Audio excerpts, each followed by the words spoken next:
I'm never going to be happy with how I have this set up. Anyways, hello. I asked on Instagram for some people to send me topics in math and science to talk about. And they did, so I'm going to talk about them now. Hey sis! For those of you who don't know, my sister loves pandas. They are her favorite animal. She has probably in excess of 50 stuffed animals at her house, and the largest one is roughly 5 feet long and sleeps in my bed while I am at college. It is exactly as disquieting as it sounds. Nonetheless, she wants me to talk about the biology of pandas. There's probably nothing I've been able to find that she does not already know about pandas, but hopefully I've been able to frame them in interesting ways. Now, the average male panda is about 4 to 6 feet long and weighs typically somewhere between 250 and 350 pounds. Females, on the other hand, are typically smaller, typically weighing below 250 pounds, let's say. I'm not saying that at the peak of her career, when she won the women's judo gold medal in the 2008 Beijing Olympics, that Ronda Rousey was capable of wrestling a panda. I'm just saying that the Chinese government lost one hell of a marketing opportunity. Effective market of 1 billion people. Pay-per-view, folks. Think about it. The average baby panda is about the size of a stick of butter. Despite this, you should not put a baby panda in the refrigerator, nor should you try to spread it on toast. Like baby Mario, a baby panda is basically helpless. It is only really capable of latching onto its mother and vocalizing. Unlike baby Mario, a baby panda is about 1/900th the size of its mother, the smallest infant to mother ratio of basically any mammal, excluding marsupials. Baby pandas are also less likely to be kidnapped by flying Koopas, and you should not throw eggs at them. Pandas often give birth to twins. Now, like all mothers, panda mothers typically have a favorite. Unlike most mothers, the panda can only care for one child, so the non-favorite generally just dies. Many zoo conservation experts will nurture the other twin, or will switch them out so that the mother cares for both for some period of time, and the zoo experts care for the other baby while she's focused on one. I feel like this could invoke some sort of complex within the baby panda psychology, but I don't know. I'm not a bear psychologist. That's not my major. Pandas are incapable of learning kung fu, and I, for one, have never been so upset. Now, the top speed of a panda on foot is about 20 miles an hour. I'm not sure how long they can keep that up, though. In the Bugatti Veyron Supersport, the panda's top speed is approximately 260 to 270 miles per hour. And in the Northrop Grumman B-2 Spirit Strategic Heavy Stealth Bomber, the panda's top speed is approximately 620 miles an hour. That is a bad drawing. Another fun fact, in the Northrop Grumman B-2 Spirit Heavy Strategic Stealth Bomber, a panda would be able to deliver up to 40,000 pounds of ordnance onto a heavily defended target, including, but not limited to, 16 1.2 megaton B-83 nuclear weapons. Even though more than 90% of the average panda's diet is bamboo, pandas have very carnivorous-like systems, and so they still have a taste for meat. So, to move this out. Try to draw a T-bone. Not that great. It is for this reason that you should never take a panda to an Arby's.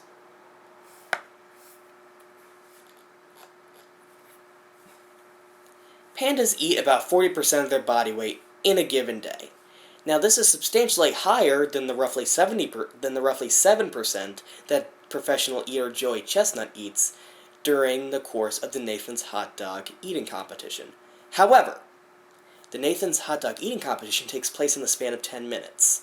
So I believe that, just speaking with like rates of consumption as compared to body weight, Joey Chestnut could out-eat a panda bear.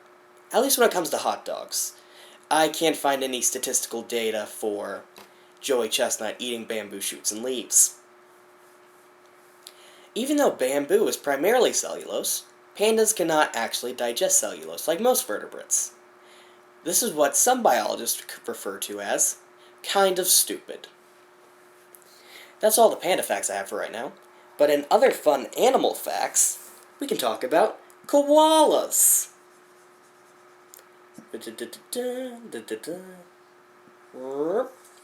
a koala. Ain't that beautiful? What's less beautiful is the fact that koala broods often frequently experience widespread chlamydia infections. Widespread chlamydia infections, that's the word. They also suffer from a specific koala retrovirus, which may cause a form of immunodeficiency syndrome, basically koala AIDS. I swear I did not make that up. I could not make that up if I tried. Hey, Emily. Emily asked me to just do like a physics student's reactions to quantum science moments in Marvel movies. And I'm here to state that I am in no way qualified whatsoever to discuss the quantum mechanics of moments in Marvel movies. I do not have the experience, I have not seen nearly enough of the films, and I just refuse to watch Ant-Man and the Wasp again on general principle. That movie blew. However, if you do want to look at people examining physics in Marvel movies, you are in luck, because Lord only knows how many articles and videos there are on the subject. I, for one, personally recommend Andrew Dotson's video on finding the energy eigenvalues of a quantum particle trapped in a Mobius strip. Let's draw a Mobius strip. Whoop. Oh god, this is going to be a terrible Mobius strip. Okay, it didn't turn out too bad. Haha! But yes, I recommend his video. If you have basic knowledge of differential equations or elementary quantum mechanics, dear lord, I've lost them already, you should have no trouble following it. I actually have been wanting to make a video for a while that helps explain basic properties and concepts of quantum mechanics, but I've always struggled with rigor and expressing things in a way that I feel is appropriate and not misleading. I mean, I can't explain everything with the abstract math and all, but I also don't want to leave people misinformed like so many sources do. And that's a hard gap to bridge, especially as an undergrad. That said, I'm gonna try anyways! The quantum Zeno effect is one of the most absurd results predicted by quantum mechanics, and is made even more absurd by the fact that it is 100% accurate. 100% true. It happens. It happens 100%. We've seen it happen. Okay. Now. No, this is not going to be good.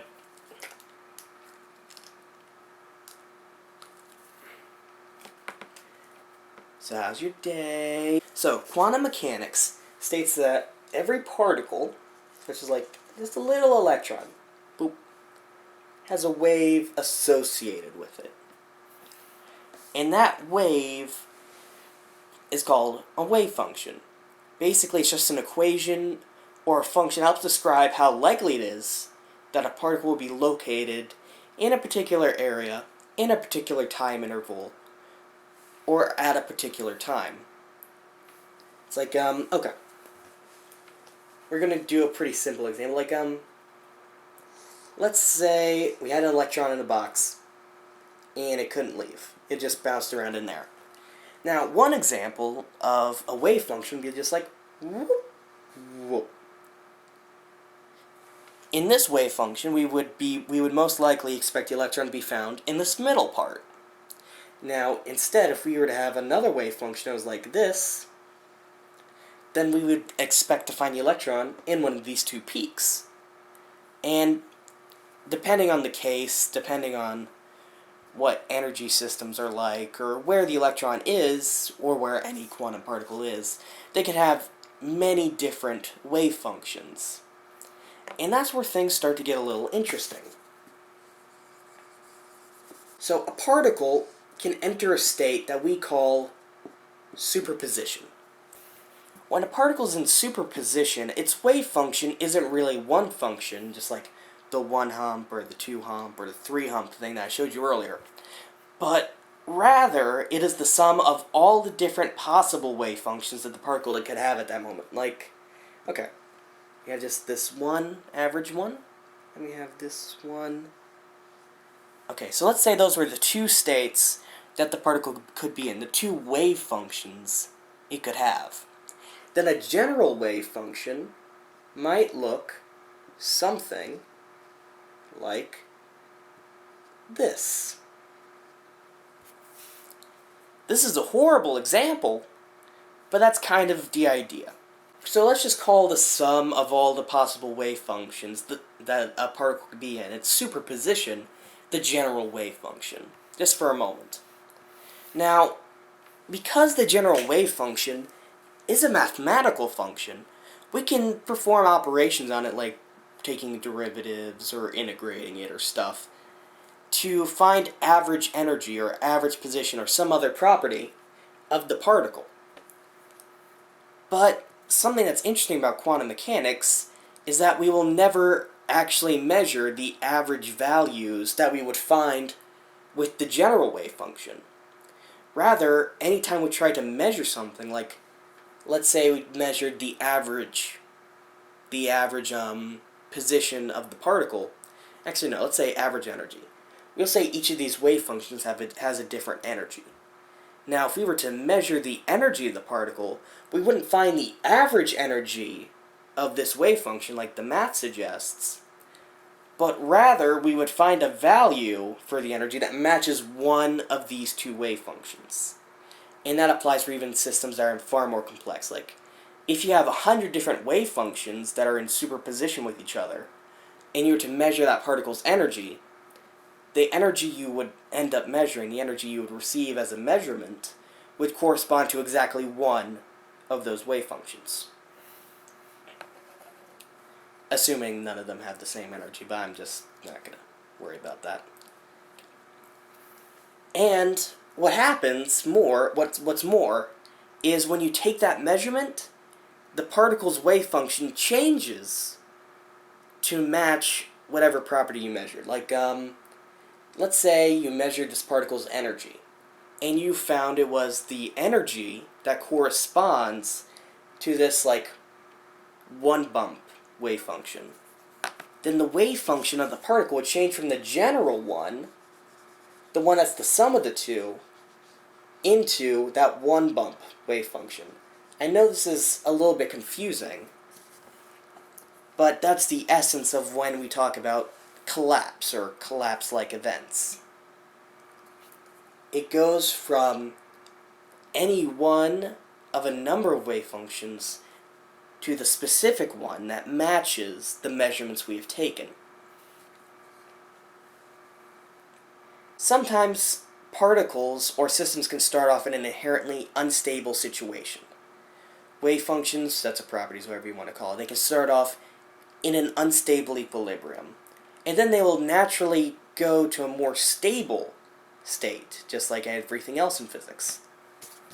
But that occurs over time.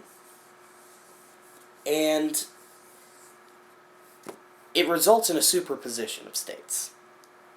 The Wikipedia page for quantum Zeno effect actually gives a really good example to help me understand it.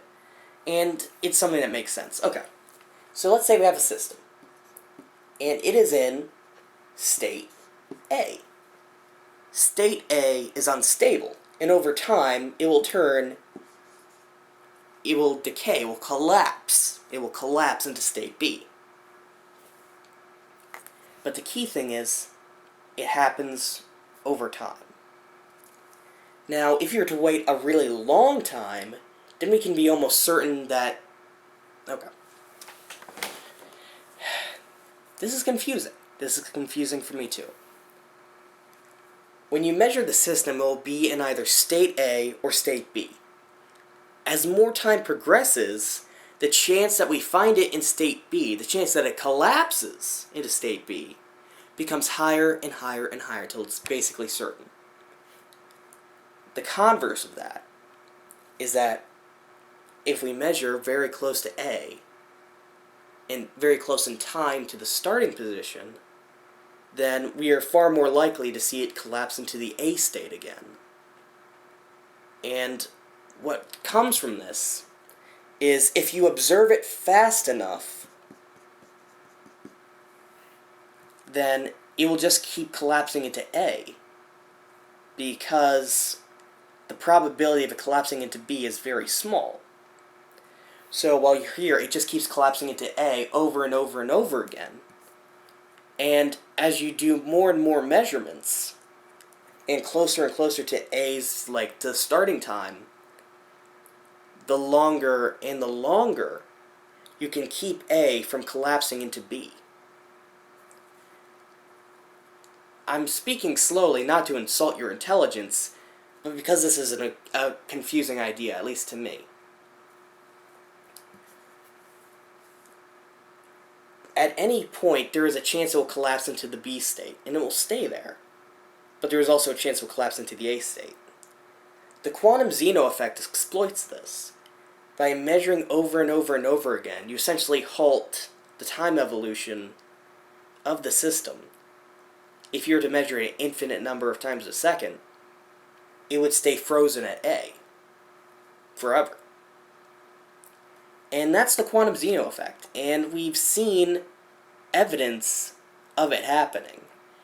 They have been able to prevent atoms from moving as fast as they would otherwise by repeatedly observing a quantum system. If you want to know more about this, I can always do more research and explain it when I'm a little bit more prepared and a little bit better overall, but that's the quantum Zeno effect. Oh, almost forgot. As it turns out, you can also measure it really fast, but that might also cause it to decay even faster. That's called the quantum anti-Zeno effect. I don't know how that one works, so I'm just going to leave it be. Hey, Aurora. Aurora asked me to talk about the phonograph. And I really like the phonograph because it's the first audio recording and playback device I've created. First created by Thomas Alva Edison in the 1870s, and it's my favorite example of why Thomas Edison isn't the total hack everybody says he is. He's only kind of a hack. The first phonograph, here we go again,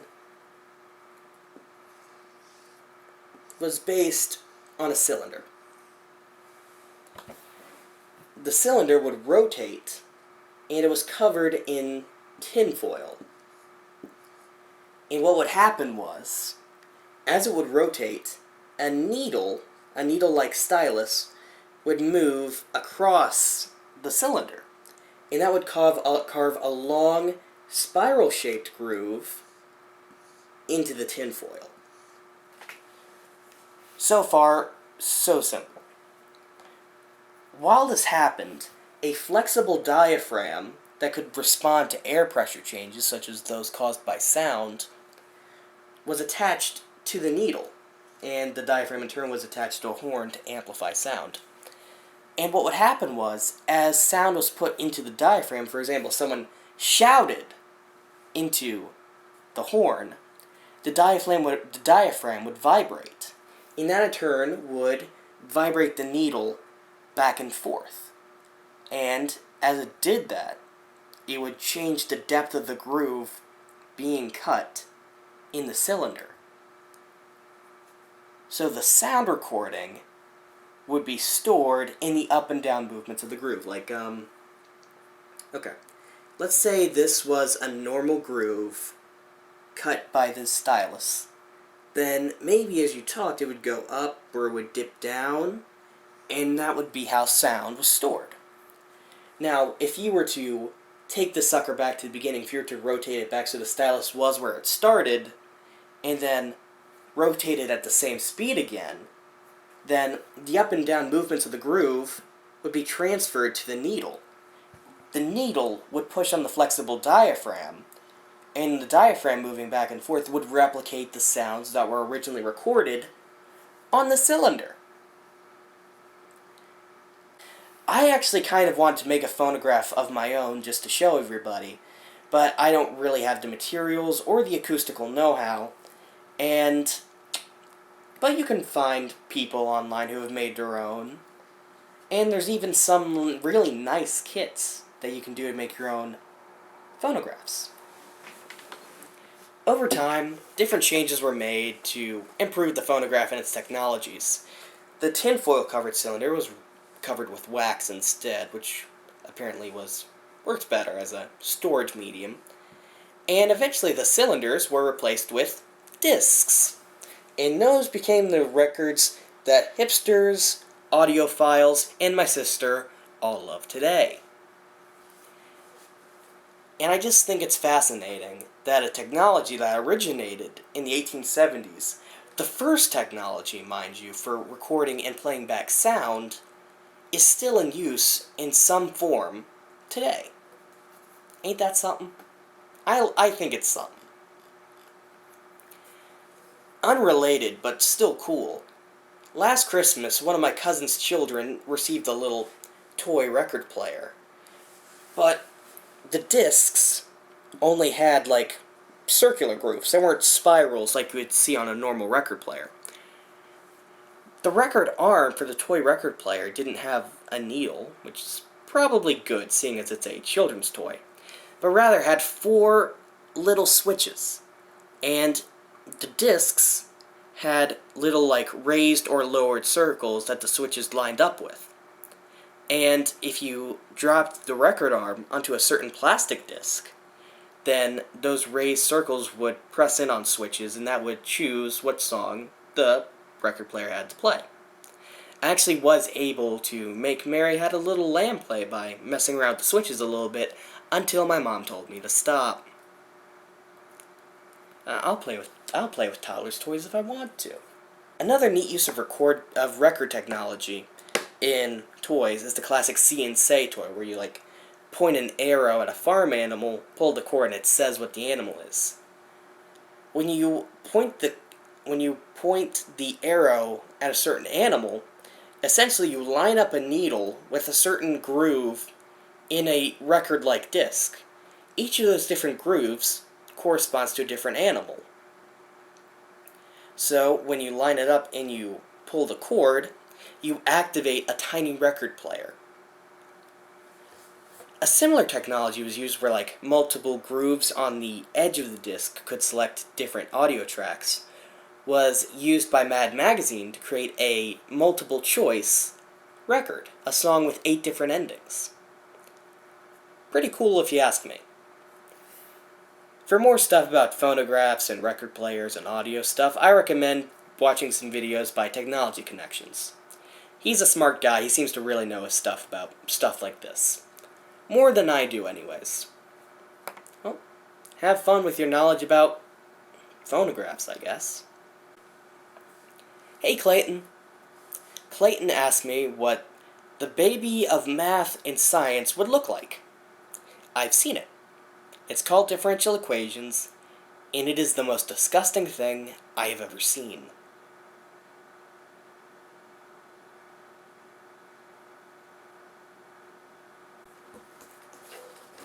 Hey, Moira.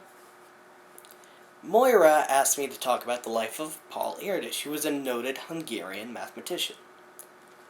First off, I would like to say I can never cover the life of Erdos in all the detail and accuracy that it really deserves. The most notable biography, and indeed the definitive source of information about Erdos and his life, is a book called The Man Who Loved Only Numbers, and I've heard nothing less than phenomenal reviews of the book. It might be worth picking up. I could give out all the biographical details about Erdos I know, how he worked out over 1,500 mathematical papers in his lifetime, how he was a Holocaust survivor, how he lost members of his family in the course of the Nazis' persecution. I could talk about the relationship he had with his mother, or how he didn't leave the home for the first 10 years of his life. I could walk you through all the different little ways he used words, all the peculiar parts of his vocabulary, like how he said people who were born have arrived and those who had died had left, or why he called children epsilons. I could talk about how he fit everything he owned in a suitcase, and how he just spent his life moving around to people's houses, helping them solve math problems, and then moving on to someone else. I could talk about how his amphetamine usage, which continued for decades, or his philosophical Platonic ideal of a book, the book, which contains all the most beautiful and elegant proofs of problems in mathematics. But those are all things that have been described better and in much better detail, and more poetically, I should say, elsewhere. So, I want to share with you a story that one of my professors told me about Erdos that you're unlikely to hear anywhere else. Back when he was in graduate school, the man I and many of you know as Dr. Sam Stickle, him and his friend were tasked with picking up the great Paul Erdos from the airport, as he arrived for another one of his many mathematical jaunts through people's homes. So, they pick him up at the airport, and at one point, after they pick him up, they take him back to a college, and they're in a room, and Dr. Stickle's friend asks Erdos for advice on a problem he was working on at the time. Now, according to my professor, the great Paul Erdos bowed his head and sat, almost motionless, like this, for 20 to 30 minutes.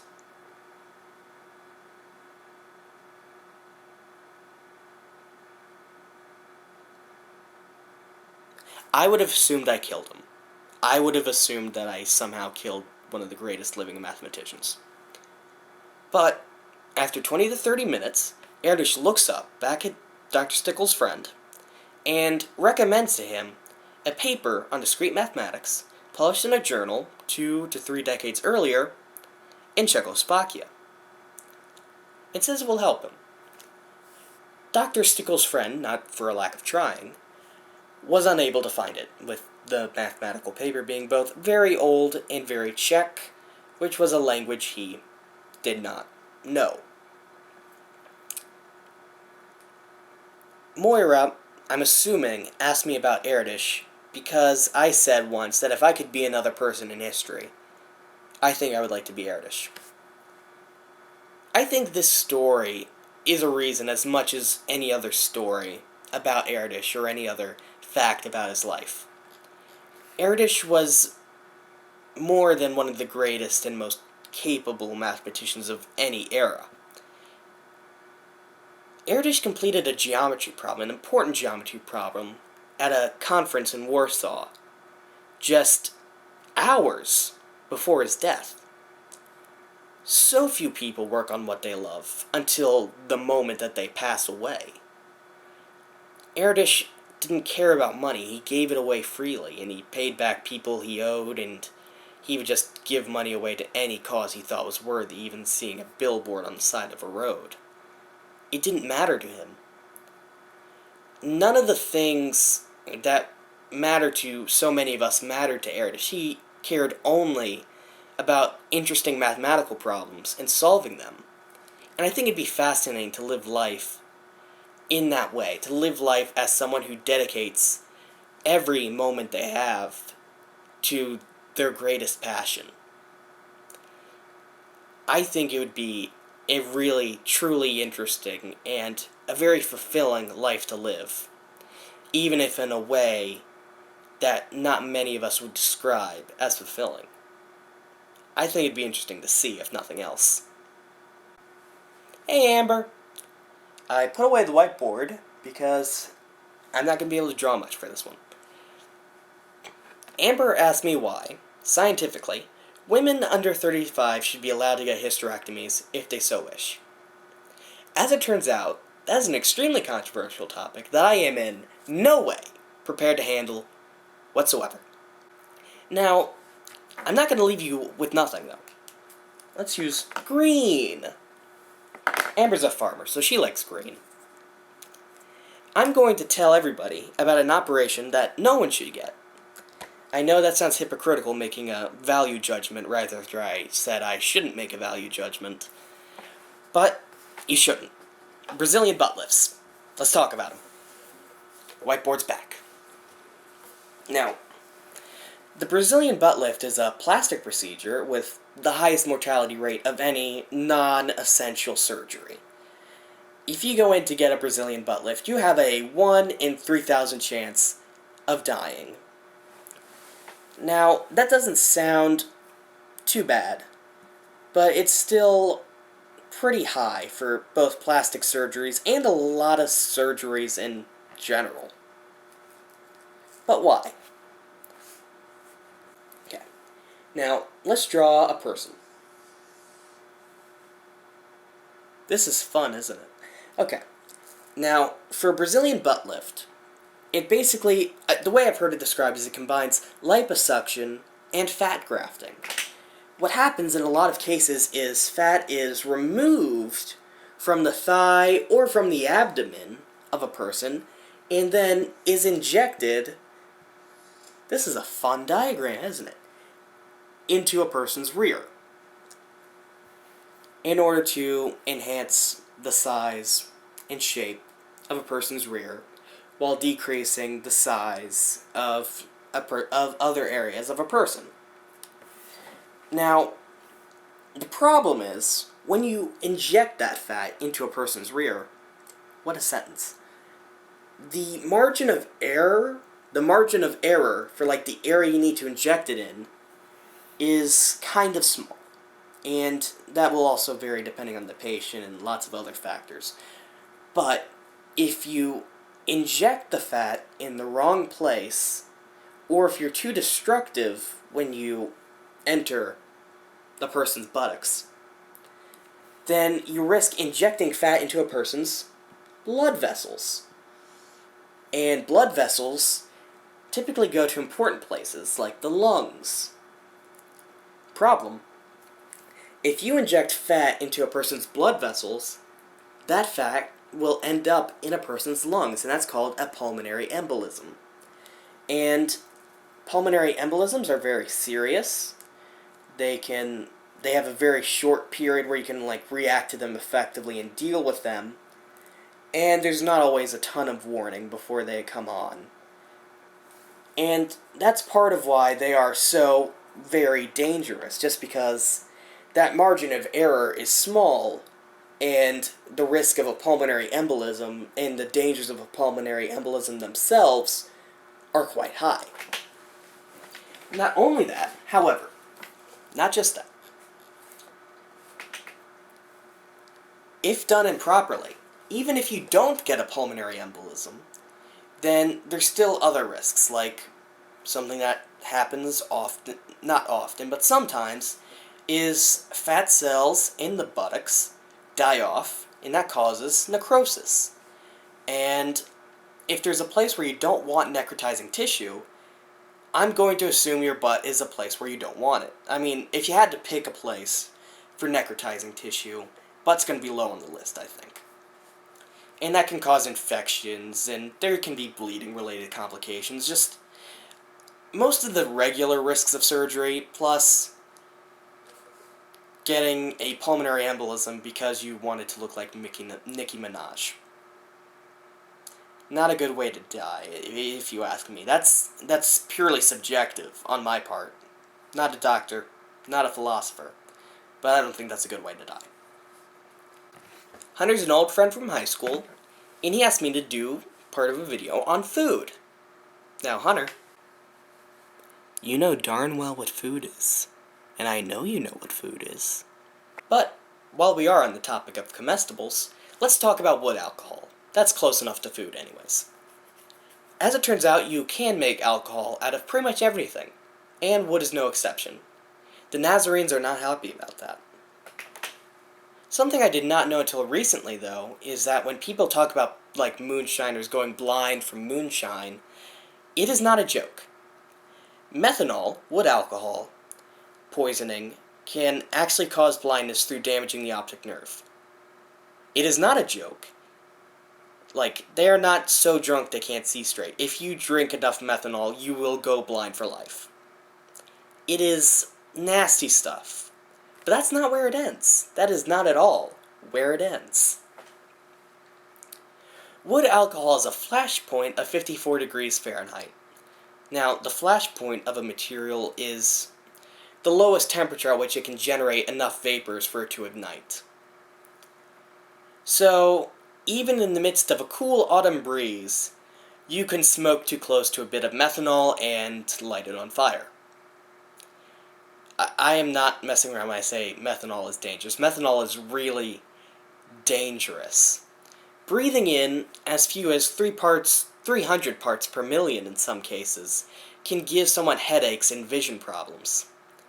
Now, assuming humans and rats have the same LD50, which is the lethal dose to kill roughly 50% of a test population, then a quantity of 400 milliliters of wood alcohol would have better than even odds of killing the average person.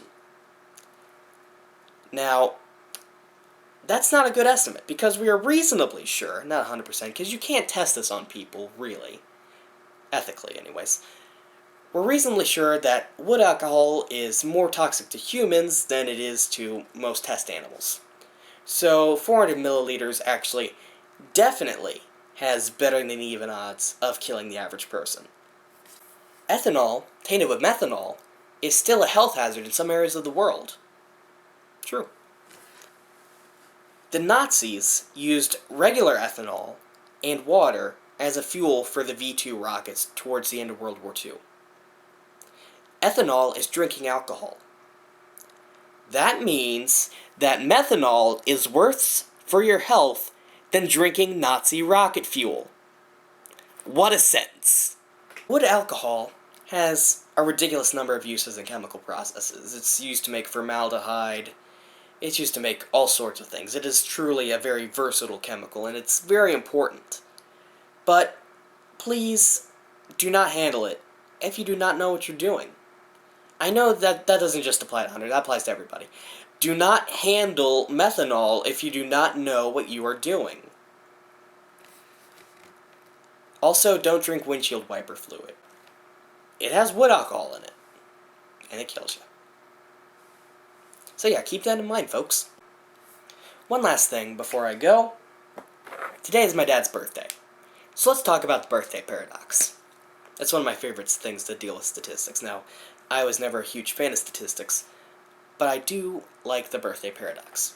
Now, if you were to have a group of 23 people, there is roughly a 50% chance that 2 of them will share a birthday. If you got a group of 70 people, then there is a 99.9% chance that 2 of them will share a birthday. This seems unintuitive, and it is, but it is true, and I'm going to show you why. Now, let's say we had one person, namely me. Now, can I share my birthday with anybody else in this group? I cannot, because there is no one else in the group. So therefore, there is a 100% chance that I will not share a birthday with anyone else in the group, because I am alone, like always. Let's say there's 2 people in the group. Okay.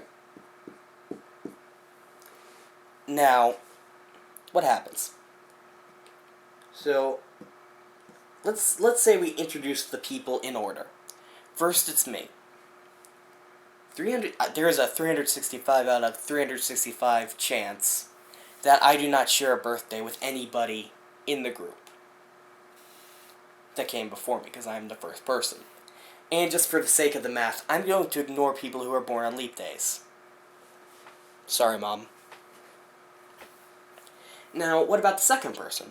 Well, now they have a 364 out of 365 chance of not sharing a birthday with anyone else in the group, namely, me. And you can multiply these together. So, in the end, there's a 364 out of 365 chance that no one shares a birthday with anyone else in the group. Makes sense, right? The days on which we're born are independent events. Me being born on one day won't affect when they're born. Them being born on one day won't affect the day that I'm born, at least in a random group of people. So, 365 out of 365 times 364 out of 365, 364 out of 365. Now, what happens if we had a third person?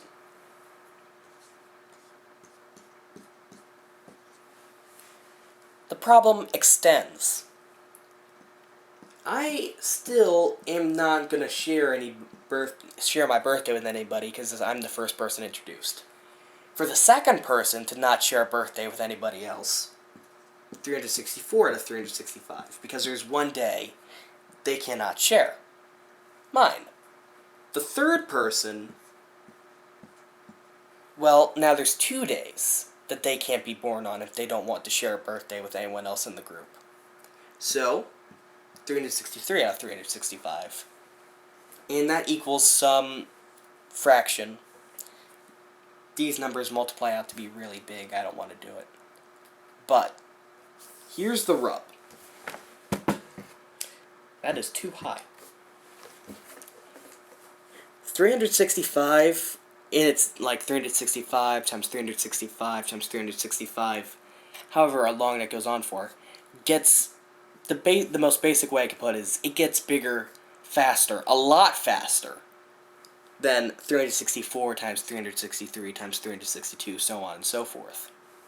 So much so, in fact, that when you have 23 people in a group, when you do this probability calculation, when there are 23 fractions being multiplied together, the odds of 2 people sharing of all the people having unique birthdays drops below 50%. So the odds of 2 people having the same birthday is over 50% by the complement rule. Because if not everyone has a unique birthday, then at least 2 people share a birthday.